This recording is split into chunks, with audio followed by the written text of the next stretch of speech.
दोस्तों, जैसे रामानंद सागर जी का रामायण का कोई तोड़ नहीं है, वैसे ही बी.आर. चोपड़ा जी का महाभारत का कोई तोड़ नहीं है। हालांकि बहुत सारी महाभारत और रामायण बनाई गई, पर ओरिजिनल दर्शक ने इन्हीं को माना है। फिलहाल आज के वीडियो में हम बातें करने वाले हैं बी.आर. चोपड़ा जी का महाभारत कैरेक्टर्स के बारे में। वीडियो को अंत तक ज़रूर देखिएगा और चैनल को सब्सक्राइब करके बेल आइकन को प्रेस कर लीजिएगा, ताकि आगे जो हम और भी अच्छे वीडियो बनाएंगे वो आप तक सबसे पहले पहुंच जाएगा। दोस्तों, द्वापर युग की घटना और अब तक का सबसे बड़ा ऐतिहासिक युद्ध जिसे हम महाभारत के ग्रंथ में पढ़ते हैं, वो एक धर्म और पाप के बीच युद्ध हुआ था, जिसमें अंत में धर्म की जीत हुई थी। वैसे दोस्त, पाप कितनी भी शक्तिशाली और भयशाली क्यों ना हो, अंत में धर्म की ही जीत होती है। वैसे जब जब पाप का बोलबाला होता है और धर्म की हानि होने लगती है, तब ईश्वर स्वयं किसी न किसी रूप में अवतार लेते हैं, पाप का विनाश करके धर्म का स्थापना करते हैं। दोस्तों, यह है हरीश भिवानी। जी हाँ, वे वही शख्स है जो महाभारत जब शुरुआत होता था तो एक घड़ी दिखाई जाती थी और पीछे से आवाज़ आता था, मैं समय हूँ, मैं किसी के लिए नहीं रुकता। जी हाँ दोस्त, इनका आवाज़ सुनकर बहुत जो कि प्रभावित हो जाते थे लोग, पर पता नहीं होता था कि ये शख्स कौन है। तो जी हाँ, देख लीजिए, आज ये वही शख्स है जिनका आवाज़ समय के पीछे रहता था। यही है हरीश भिवानी। दोस्त, यह है सुमित राघवन। सुमित राघवन तब सिर्फ 16 वर्ष के थे जब इन्होंने भगवान श्री कृष्ण के दोस्त सुदामा जी का बचपन वाले रोल किए थे। ये है चेतन हंसराज। ये तब सिर्फ 14 वर्ष के थे। जी हाँ दोस्त, ये तब सिर्फ 14 ही वर्ष के थे जब इन्होंने श्री कृष्ण जी के बड़े भैया बलराम जी का बचपन का रोल किए थे। ये है रेणुका इसरानी। ये तब सिर्फ 22 वर्ष की थी जब इन्होंने गांधारी की रोल किए थे। इनका विवाह हस्तिनापुर के राजा धृतराष्ट्र से हुआ था, जो अंधा थे। इनका 100 संतान हुआ था, जिसमें 99 पुत्र और एक पुत्री भी हुई थी, और इनका संतान का नाम कौरव पड़ा था। दोस्तों, दबू मलिक ये हैं। ये भीष्म पितामह का बचपन के रोल किए थे। बचपन में भीष्म पितामह का पहला नाम देवव्रत था। दोस्त, इन्होंने देवव्रत का रोल किए थे। मुकेश खन्ना।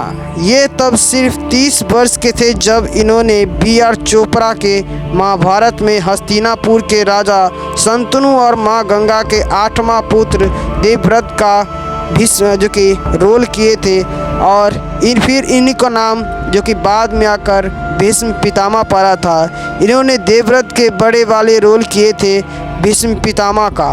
दोस्तों, मुकेश खन्ना शक्तिमान में जो कि शक्तिमान के रूप में बच्चों के दिल में बस गए हैं। यह है रूपा गांगुली। दोस्तों, इन्होंने 5 पांडव की पत्नी यानी कि पांचाली की रोल किए थे।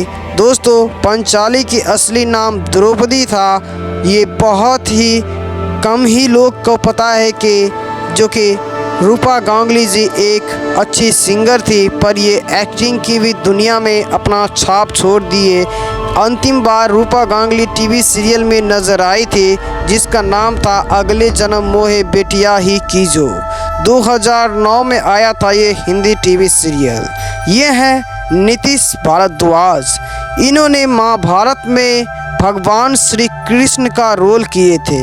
दोस्तों, इनका भगवान श्री कृष्ण का रोल इतना जो कि अच्छा लगा लोगों को, क्योंकि ये बहुत खूबी से निभाए थे इनका रोल, और इनका चेहरा भगवान श्री कृष्ण के रूप में सबके दिलों में बस गया।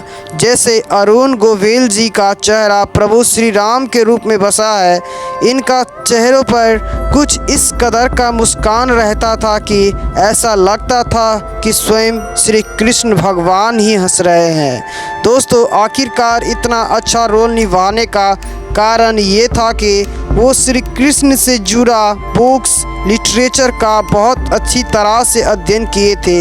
दोस्तों, ये एक बहुत अच्छा एक्टर के साथ साथ एक अच्छा डायरेक्टर भी हैं और स्क्रीन राइटर भी हैं। फिलहाल ये भारत के पॉलिटिकल पार्टी बीजेपी से जुड़े हुए हैं और राजनेता के साथ साथ भारतीय पार्लियामेंट के एक अच्छा चेहरे में भी इनका नाम शामिल है। दोस्तों, अगर आपने अभी तक हमारे चैनल को सब्सक्राइब नहीं किया है तो प्लीज़ कर लीजिए। ये हैं पुनीत इसार। इन्होंने दुर्योधन का रोल किए थे, यानी कि गांधारी और धृतराष्ट्र के ज्येष्ठ पुत्र का। हालांकि इनका शरीर इतना हट्टा कट्टा और विशाल था कि बी.आर. चोपड़ा इनको भीम का रोल करने के लिए कहा था, पर दुर्योधन का ही रोल इन्होंने करना पसंद किया। इसलिए बी.आर. चोपड़ा जी ने इनको दुर्योधन का ही रोल करने को कहा, पर एक शर्त रखकर कि अगर ऐसा ही शरीर वाला एक्टर नहीं मिला भीम के रोल के लिए तो इनको ही भीम का रोल करना होगा। पर इन्होंने आखिरकार वैसा एक्टर ढूंढ कर ले ही आए प्रवीण कुमार जी के रूप में, जो कि भीम का रोल के लिए, और जो कि पता नहीं दोस्त दुर्योधन का ही रोल इनको क्यों इतना पसंद आ गया था। दोस्तों, अगर आप इनके जो कि स्थान पर होते तो आप किसका रोल करना पसंद करते, भीम का या फिर दुर्योधन का? कमेंट सेक्शन में लिखकर ज़रूर भेजिए। ये हैं गजेंद्र चौहान। जी हाँ दोस्त, इन्होंने युधिष्ठिर का रोल किए थे। दोस्तों, युधिष्ठिर का जन्म भगवान धर्मराज के द्वारा दिया गया कुंती को आशीर्वाद के कारण हुआ था। दोस्तों, गजेंद्र चौहान को ये पहला ब्रेक मिला था टीवी पर आने का और बहुत अच्छी तरह से रोल निभाए युधिष्ठिर के रूप में। इसलिए आगे जाकर इनको लगभग 150 मूवी और 6 से टीवी सीरियल में काम करने का मौका मिला, पर लोग इनको अभी भी युधिष्ठिर के रूप में ही जानते हैं। ये है पंकज धीर। इन्होंने सूर्यपुत्र कर्ण का रोल निभाए थे। दोस्तों, इन्होंने टीवी सीरियल लगाए बहुत सारे कॉमेडी और हॉरर मूवीज़ में काम कर चुके हैं। इन पर वीरेन का रोल बहुत ही सूट करता है। दोस्त, कर्ण की माँ पांडव की माता कुंती की ही थी, पर भगवान सूर्यदेव के द्वारा दिया गया वरदान के कारण पुत्र प्राप्त हुआ था। ये बात हालांकि कर्ण को बाद में पता चलता है। दोस्त, कर्ण का जन्म कवच और कुंडल के साथ ही हुआ था, जिसके कारण इनको युद्ध में हराना नामुमकिन था। पर एक दिन इनका कवच और कुंडल दान के रूप में छल से मांग लिया जाता है। इसी कारण इनका मृत्यु सफल होता है। दोस्तों, वैसे कर्ण भी अर्जुन के तरह ही बहुत बड़े धनुषधारी था और महाभारत में उनका लक्ष्य ही था कि अर्जुन को मारना, पर अर्जुन के ही हाथों मारे जाते हैं। दोस्तों, ये है प्रवीण कुमार। इन्होंने भीम का रोल किए थे और भीम ने शपथ खाई थी कि धृतराष्ट्र के 100 पुत्र को अकेले ही मारेंगे और महाभारत युद्ध में अकेले 99 भाइयों को मारकर अपना प्रण पूरा भी करते हैं। 100वां पुत्र जो कि दासी का जो कि संतान था और उसको नहीं मानते हैं, युधिष्ठिर जी का नाम था। दोस्त, एक वही रह जाते हैं कौरव के ओर से जिंदा। और दोस्तों, यह है सुरेंद्र पाल। इन्होंने कौरवों के राज्य गुरु और अश्वत्थामा के पिता द्रोणाचार्य का रोल निभाए थे। दोस्तों, युद्ध कला सिखाने में गुरु द्रोणाचार्य बहुत ही माहिर थे और इनको इच्छा मृत्यु का वरदान प्राप्त था। फिर भी ये छल से मारे जाते हैं धृष्टद्युम्न के द्वारा। जब ये सारे इच्छाओं को त्याग करके बैठे होते अपने पुत्र के मारे जाने के शोक में, पर जो कि मारा गया होता है अश्वत्थामा नाम का हाथी, नहीं कि उसका अपना पुत्र। पर युधिष्ठिर के मुख से सुनने के कारण यकीन कर लेते हैं, क्योंकि वो झूठ कभी नहीं बोलते थे और उनके मुख से जो कि निकले हाथी मारना, जो कि हाथी को मारना पड़ा उसके मुख से निकलवाने के लिए, और इसीलिए उन्होंने निकाले भी। दोस्तों, ऐसा भी इंसान होता है जो दुश्मन से भी झूठ नहीं बोलते। क्या आप बोलते हैं? ये कमेंट में लिखकर ज़रूर बताइएगा। फिलहाल ये है गोफे पेंटलाल, जो कि गोफे पेंटलाल दोस्त इन्होंने शकुनी मामा का रोल किए थे।